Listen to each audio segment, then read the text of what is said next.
দেখো বন্ধুরা, এই সেই মাংস, হাঁসের মাংস।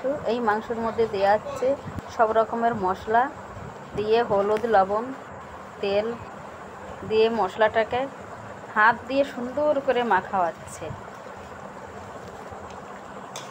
দেখো, মেখে মাংসটা আধা ঘন্টার মতো রেখে দেব। রাখার পরে আস্তে আস্তে রান্নাটা করব। দেখো, তেলের উপর দিয়ে দিয়েছি এই মাখানো মাংসটা। বন্ধু, যারা হাঁসের মাংসটা খাওনি তারা খেয়ে দেখো, ভীষণ ভালো লাগবে খেতে। আর হাঁসের মাংস ভীষণ টেস্টি খাবার।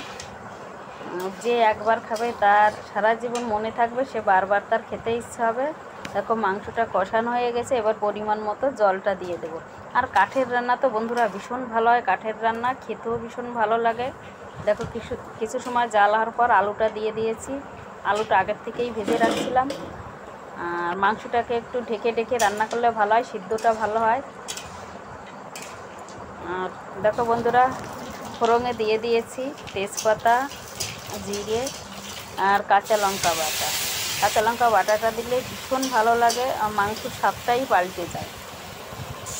আর বন্ধুরা, আমার রান্না ভালো লাগলে আমার পাশে থেকেও কমেন্ট করো, লাইক করো।